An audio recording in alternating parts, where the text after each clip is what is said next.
Radical acceptance is well within hand at this point. You aren't waiting for them to change in any way. You are definitely disengaged. You would prefer not to see them, but if they're there, it may just take a day or two to recover. And then there's level 3, the top of the indifference mountain. So radical acceptance takes us to chapter 5 of It's Not You, and what I really consider to be the gateway to healing. Without radical acceptance, it can't happen.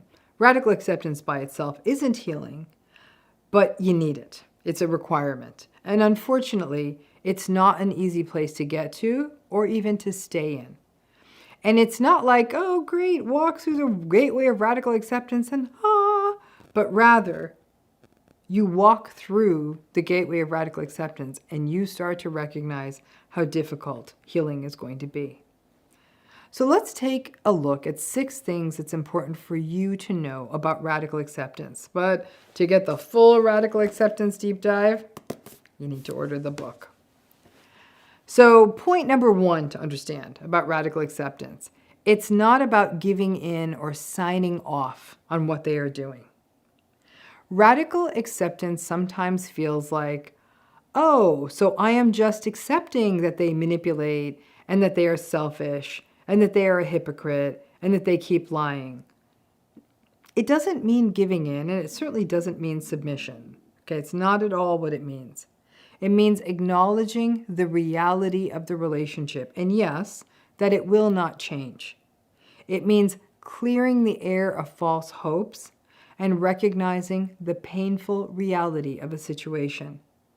And that clears you and your energy. Instead of focusing on trying to fix yourself or be better or do more, you recognize that none of that works. And you put your energy into building up supports, processing the grief, excavating yourself, and finding meaning and purpose. But it's not giving in. And it's not hopelessness. It may actually be quite hopeful to engage in radical acceptance because there is a life on the other side that has so much more potential. Number 2 is that it sometimes hurts to engage in radical acceptance.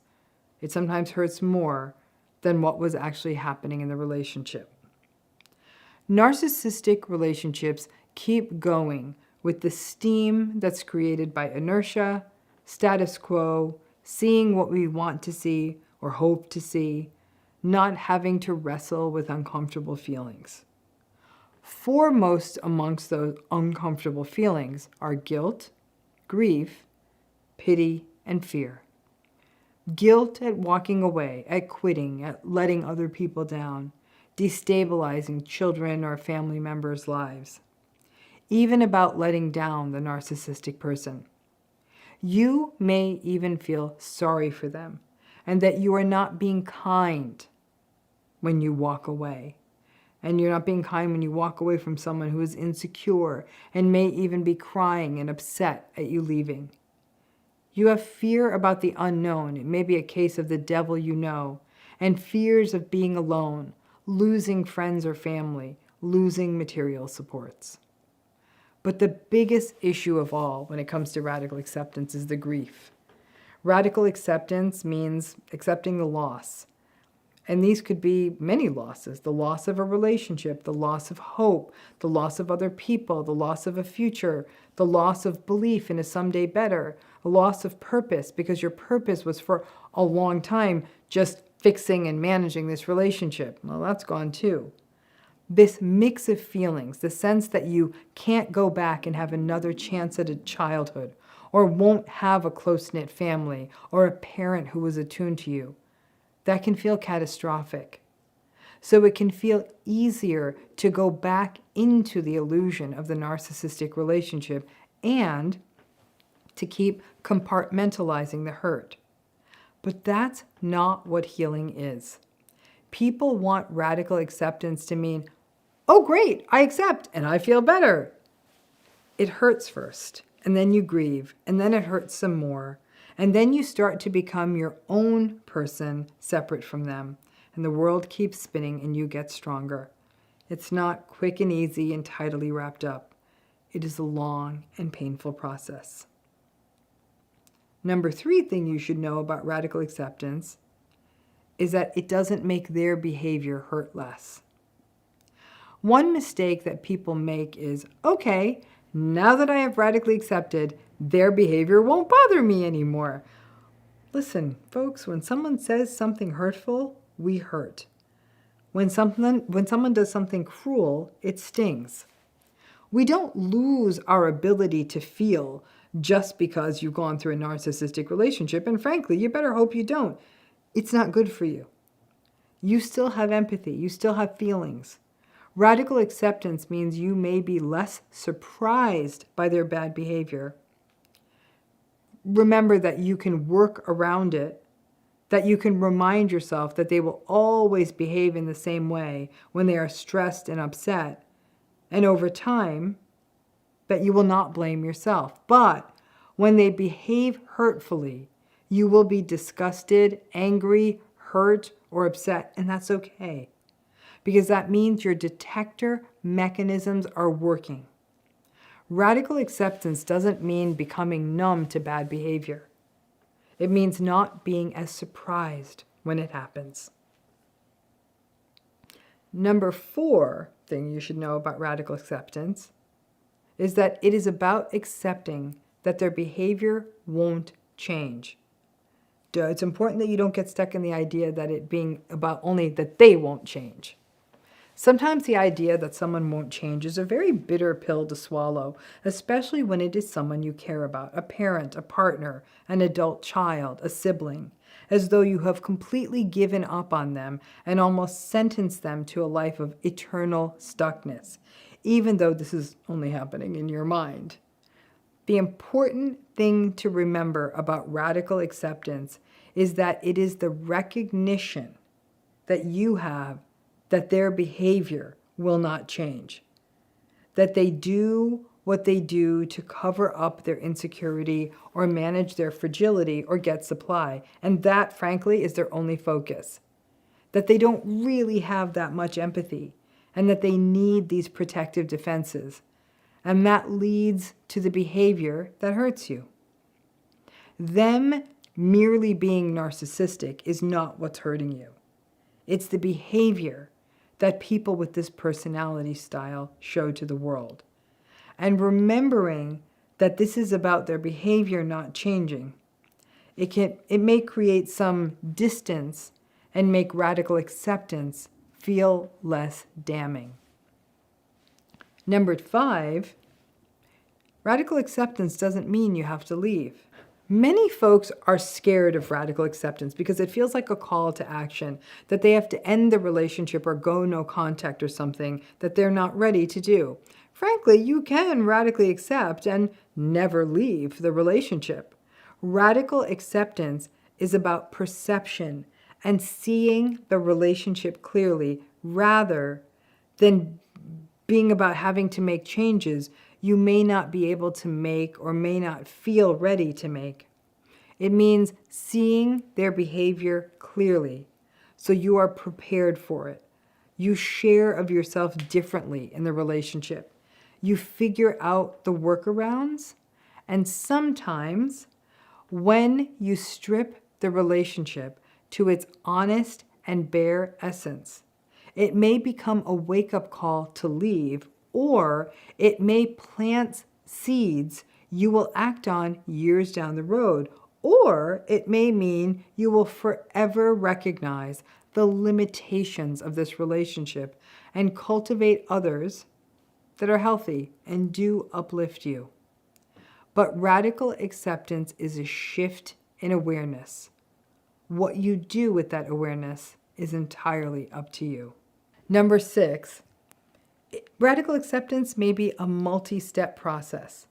This isn't as simple as, I get it, I see the patterns, their behavior is narcissistic, I radically accept, now it's all good. This is many, many steps that in some cases can take many years. It's the sensing something isn't right. It's the willingness to say something isn't right, even if it's to yourself. It's the acknowledgement of the patterns and that they are unhealthy. It's recognizing that they haven't changed and won't change. The radical acceptance of that. It's the radical acceptance. It still hurts. It's the grief and guilt and shame and pain after you accept. It's the not fully believing it yet and not totally radically accepting and going back in and seeing if you were wrong. It's the having good days with them and believing you were wrong, and then the whole cycle starting again. And then it's about starting from square one with radical acceptance again.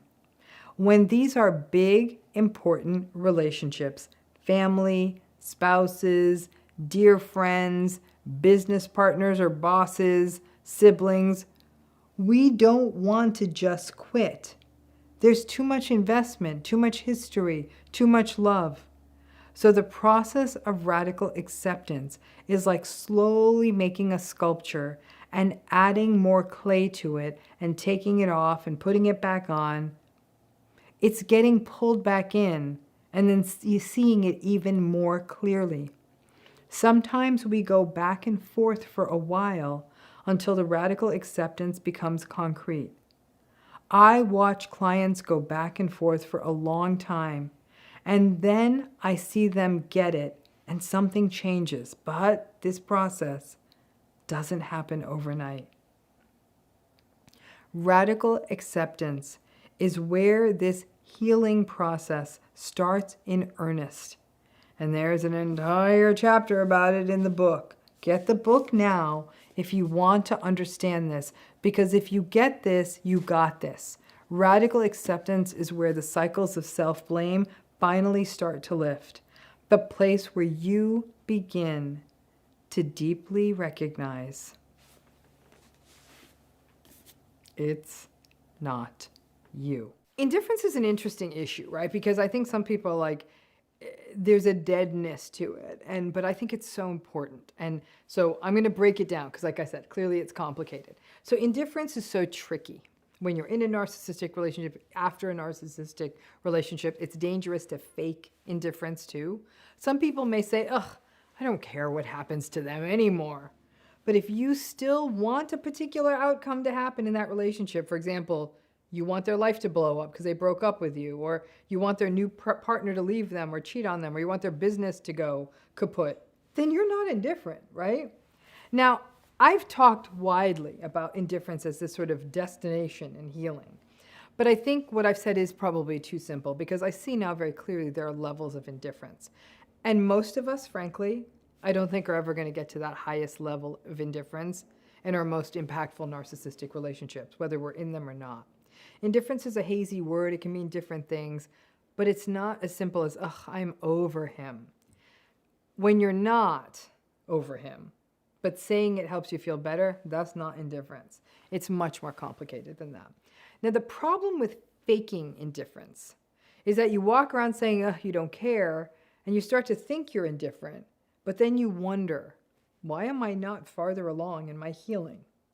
Now, indifference takes in different categories, right? Understanding that can also help you understand the power of indifference as a part of healing from narcissistic relationships. So the first kind of chunk of indifference is that there's indifference about how the narcissistic person is doing or what's going on in their lives. Honestly, in a weird way, this might actually be the easiest part of the indifference matrix, even though it can still feel very out of reach, especially if it's early days since the relationship ended, or if for any reason you still have to have some level of ongoing contact with the narcissistic person and the things they do are still problematic, right? But I say easiest to mean, relatively speaking, no, it's not easy to get here, but you'll get there. And there's a day, I'll tell you, there's a day when you just no longer give a shit. You really don't care what happens to them. But on both sides, you don't care if something good happens to them, and if something bad happens to them, you just don't care, right? That people get there, and they get there all the time. Now, the second chunk of indifference is the indifference you would feel, or whether you'd feel indifferent, if you ran into them or heard about them. Now, this could be running into them in the street by coincidence, or having friends that still stay in touch with them tell you about how they're doing, or seeing a photo of them on social media.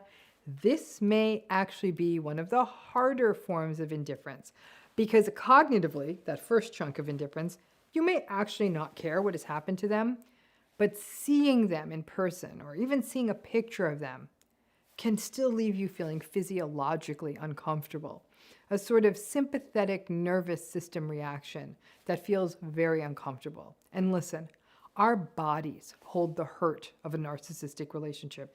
And you may feel this hurt for a lifetime. It's almost encoded in your psyche and in your body.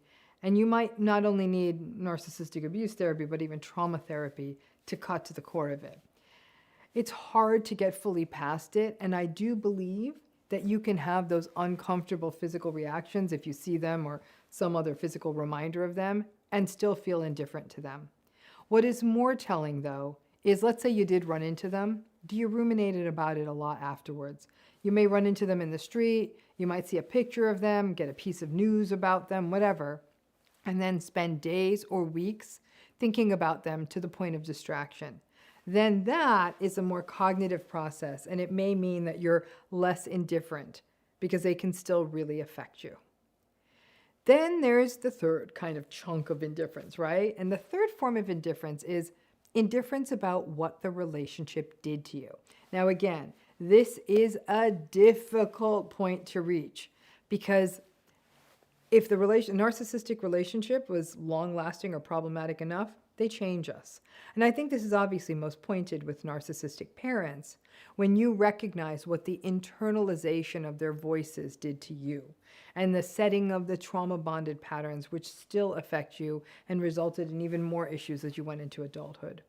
You may feel it in how you held yourself back in life.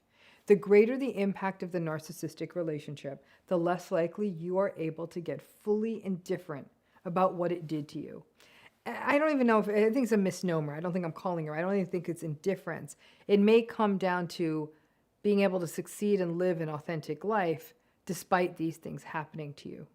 It may also be harder to get to a place of indifference about what the relationship did to you, if it relates, for example, to the breakup of a marriage, the effect on children, lifelong impact on finances, home, family.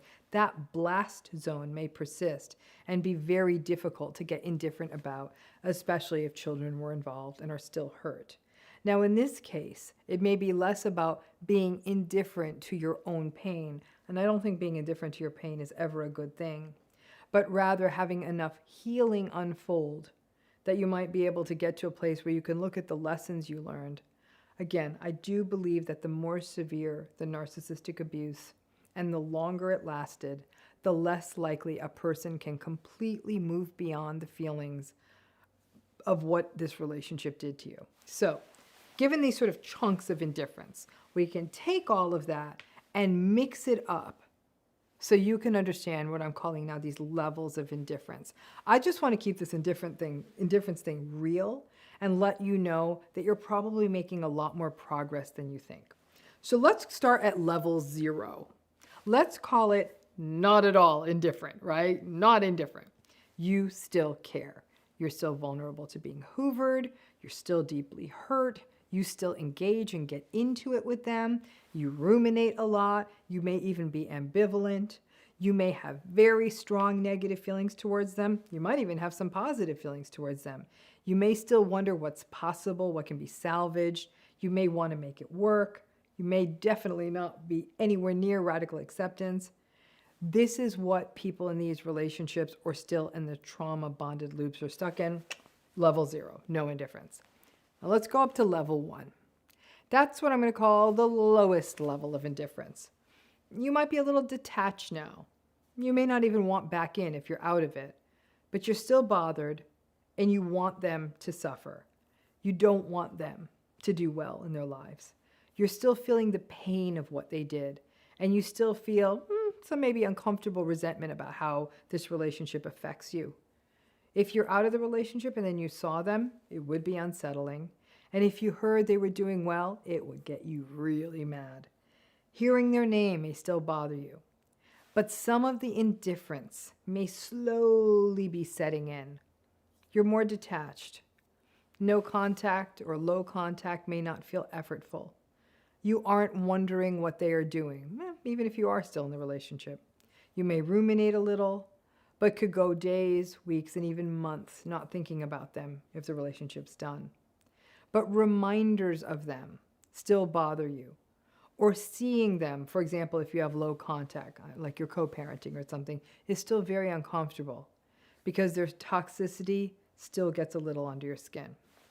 So now let's go to level 2. Let's call this the middle level of indifference. Here, you really don't care, and you're really not that bothered by them doing well. You might get a little bit of a chuckle out of them doing badly, but it's not a top-of-mind issue for you. If you saw them, you might feel a little of that physical discomfort or maybe feel a little worried or scared, and you're still bothered, a little bothered, by what they did to you. You may reflect on some of the difficulties you're still having in your life and see how it traces back to those narcissistic relationships. People who are at the middle level of indifference are also at the front end of really being able to do a good job of extracting the lessons they learned in these relationships, and you may even be able to see some of the strengths that you have achieved within yourself despite this. Radical acceptance is well within hand at this point. You aren't waiting for them to change in any way. You are definitely disengaged. You would prefer not to see them, but if they're there, it may just take a day or two to recover. And then there's level 3.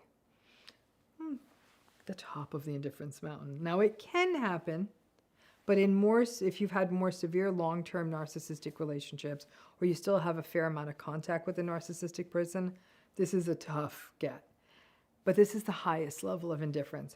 You simply do not care about them, and you are not affected by them. If you find out that they got sick or fired, you really don't care. It may even feel a little bit like hearing about a stranger. If you found out they got married or won the lottery, you still don't care. You may just roll your eyes, but you don't care. You may feel a tiny wince if you see an old picture or run into them, but it doesn't feel like the 4th of July in your nervous system, and it doesn't throw you off your day. You may have mastered that sort of shrug, a sort of, it happened, my bad luck, and even be able to not just recognize that this relationship wasn't good for you, but you may even feel that you've learned something from it and just have finally, once and for all, after a lot of work, moved on. You recognize a relationship changed you, not always in ways you're happy about, but you've learned and adjusted.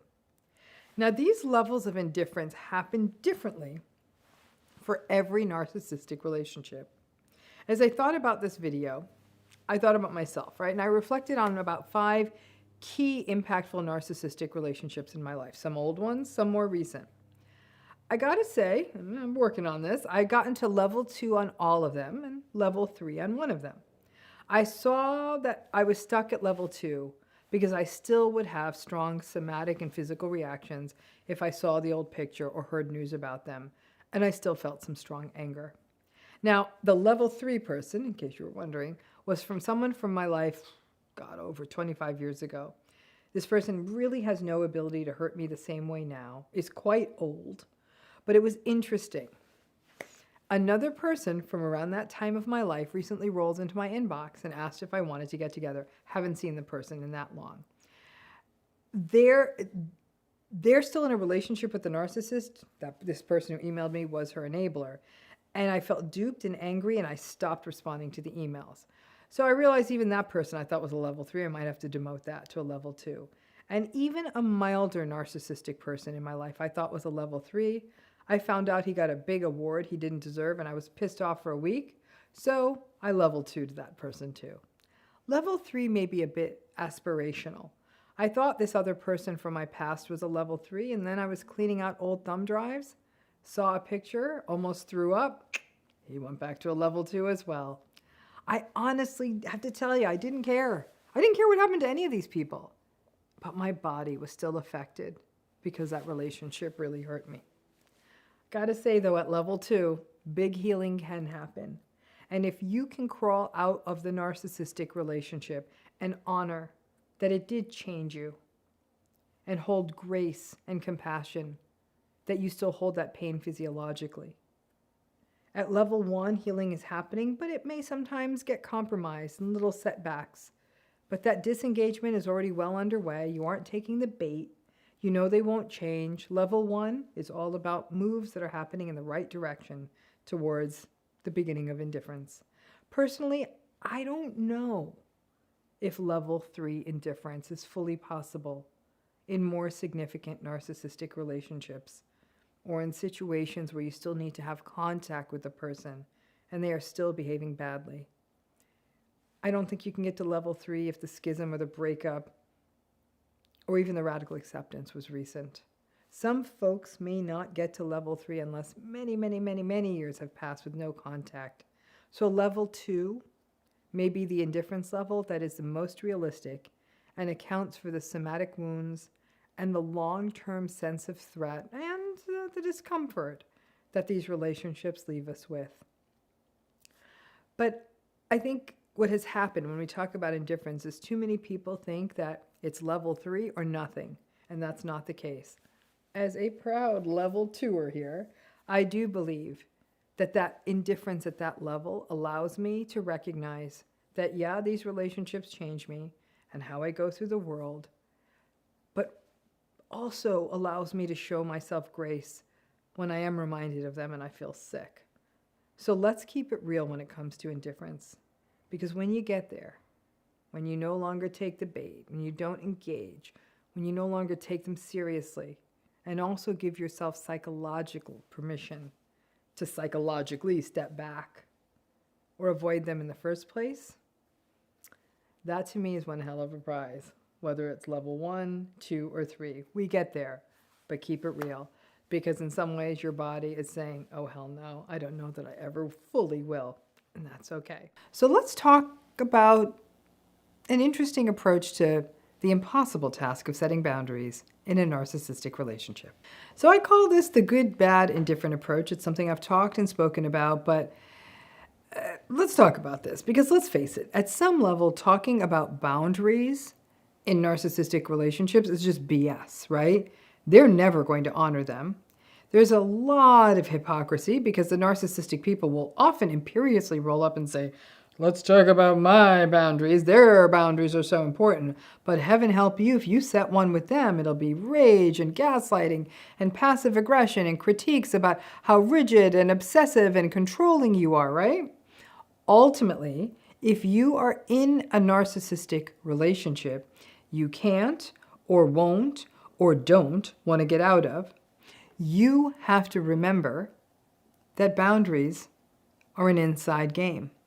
It doesn't work to make it an ask or even an expectation of them, but rather an internal shift within you in terms of how you interact with them. So now, folks, as we're going through this whole series of videos this month, we're wandering through Chapter 8 of It's Not You. It's a chapter devoted to healing if you are still in a narcissistic relationship. Now, this is such an important issue because we know, and I'm sure many of you watching this, not everyone can leave these relationships for a whole range of reasons that are personal to you. And as a result, people who stay in these relationships can often feel like they are getting the message that they cannot heal unless they leave. But that's not true. Once you get it, once you really get it, once you really radically accept, healing is possible. It's trickier, and there are more potholes in the road, but it is possible even if you have regular contact with the narcissistic person. So let's take on a simple hack from this chapter. And there's more hacks in that chapter, but you know the drill. If you want to hear the rest of the suggestions, you have to order the book. And that info is in the video description for how to click that link and get one ordered. But let's start with one of the simple hacks, which I think is one of the best. This technique that I'm about to share with you also pushes the accelerator on radical acceptance. So you not only are getting to set a boundary, but you're getting to do it in a way that is responsive to the real truth of what the narcissistic relationship is about. Some of you know this. You already know this hack because you are in my healing program, and I'm always sharing things about my healing program, things like this with folks in my healing program, or you've heard me speak about it before, but if you haven't heard, here it is. So let's talk about the good, the bad, and indifferent. Let's break this down. Let's start with the good. Very simple. Don't share good news with a narcissistic person until you have shared it with other people close to you first. In other words, don't put it on social media at first either. Go to those close people.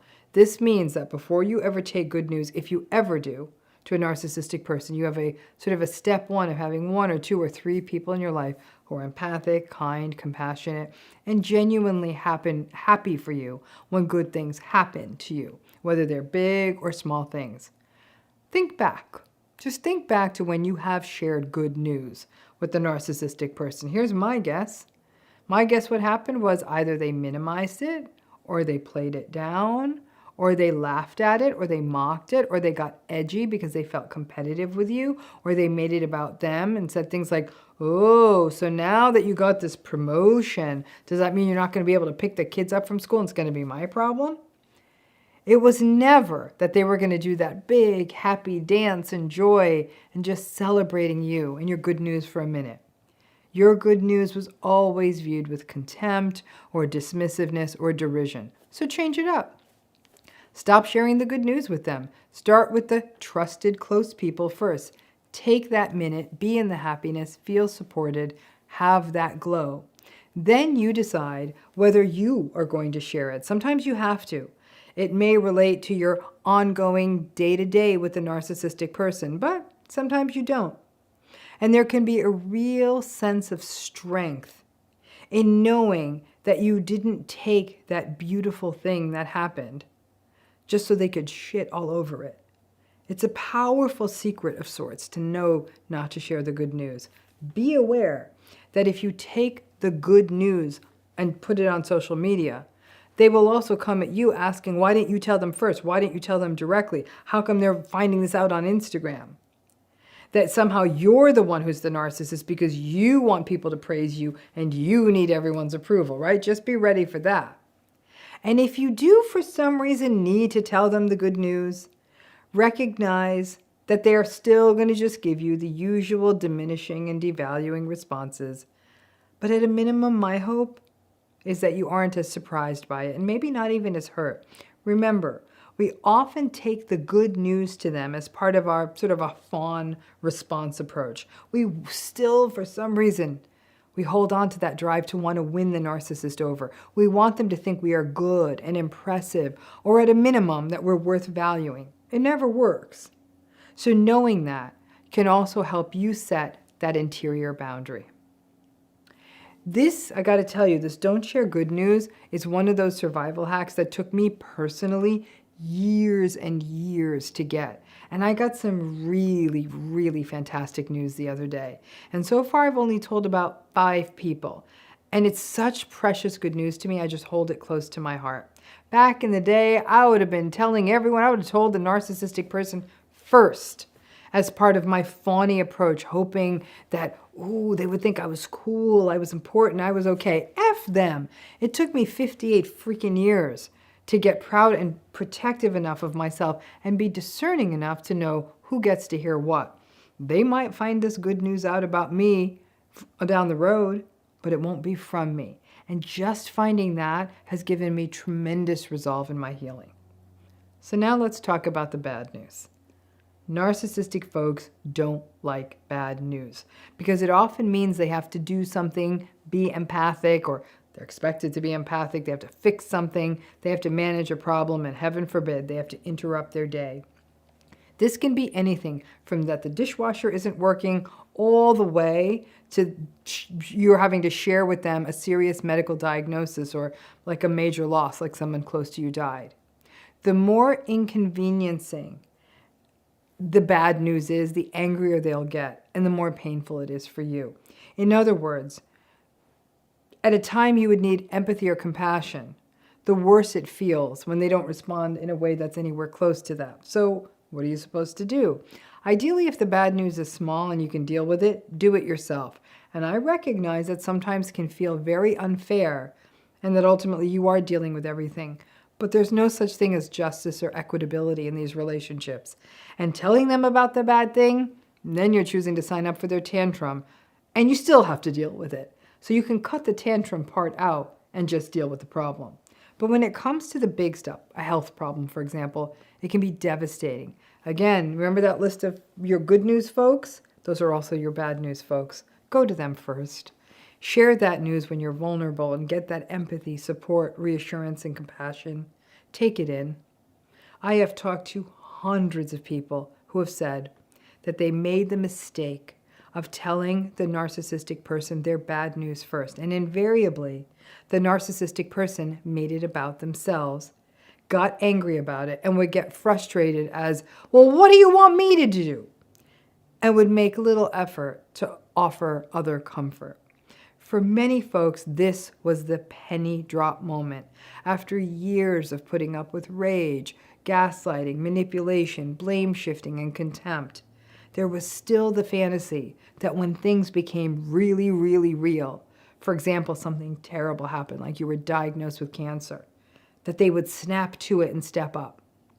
And that often doesn't happen.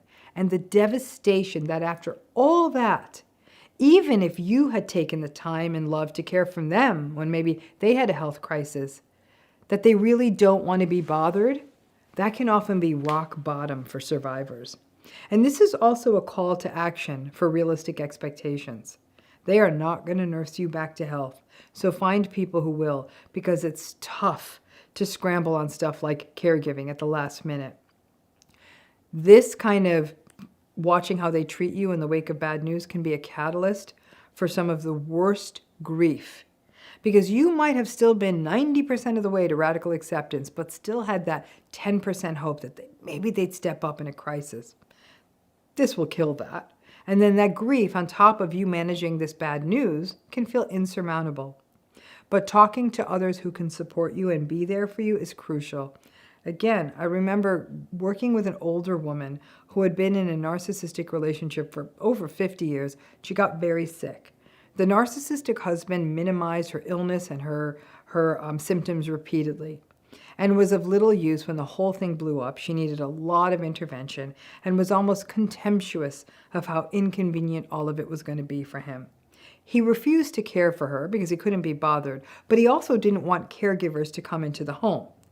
The extended family of enablers who had enabled and emboldened this narcissistic husband for years and who believed in all this nonsense about love and marriage and loyalty and all the rest of it were not prepared. Also, they enabled him, but they were not going to step up and upend their lives to support her either. And they just kept wringing their hands and wondering, oh, maybe he's just overwhelmed. That's why he can't help her. Ultimately, a few very compassionate, lovely family members turned their lives upside down to get her through it. But in the aftermath, after she healed from this illness and the treatments, this woman experienced devastating grief, years of trauma-bonded hope, years of thinking this would be it, that he would finally show up as a decent person. Initially, it resulted in a terrible depression. And had those random people who helped her out not been there, the story would have had a very tragic conclusion. However, when she got to the other side, the radical acceptance became extreme, and she started to heal. Whether it's getting the repair person in yourself for the dishwasher, or turning to other people to share your bad news, or finding caregivers to hire, this bad news boundary is essential if you're going to set internal boundaries. In some cases, you may end up having to tell the narcissistic person the bad news. But wait until you've had a little time to process it, share it with safe people, and only after you've started creating and working through your own solutions, then you can tell them. So you wonder what the hell's left. What am I supposed to share with the narcissist? The indifferent, the sports news and weather of it all. And these days, even the news is out. If you are still in the relationship and you do need to kind of keep the conversation going with the narcissist from time to time, talk about the weather. Talk about the hours that the new pharmacy is open. Talk about the new tree the neighbors planted, that the local basketball team won, that the daffodil popped in the garden, that the dog loves his new toy. When I tell people this, they say, oh, come on. I can't share good moments. I can't share bad moments. I'm just supposed to talk about the weather. That's not a relationship. And I tell them it never really was. These relationships cannot be deep or meaningful or collaborative or growth-oriented or even safe. They are shallow, hollow, transactional, and unfulfilling. And it is painful as hell to recognize that. But the sports news weather of it all can sometimes give you enough filler conversation to work with. Toss in a few movies and you're fine. This exercise not only brings radical acceptance into 2020 focus, but it also becomes a way to set a boundary internally, one that allows for realistic expectations, disengagement, not having ridiculous, gaslighted, word salad, stupid conversations at a time when there's happiness that came into your life, good news, or at a time of need, or most profoundly at a time of pain. The idea of setting a boundary with them, the idea that they will respect your time or use language in a respectful way or do what you need. Asking you to do that, me asking you to do that, is the equivalent of me asking you to jump into a stormy ocean without a life preserver. You will get hurt, so don't do it. Ultimately, you may need to share some of these kinds of pieces of news. Sometimes you may not. It depends on the nature of the narcissistic relationship. But this approach forces you to pay attention to who your real supports are and see the narcissistic relationship for what it really is. And for more, not only on the hellscape of boundaries and narcissistic relationships, and other tips for how to heal if you stay in the relationship, get the book, read chapter 8, and let me know if it helps. Thanks again.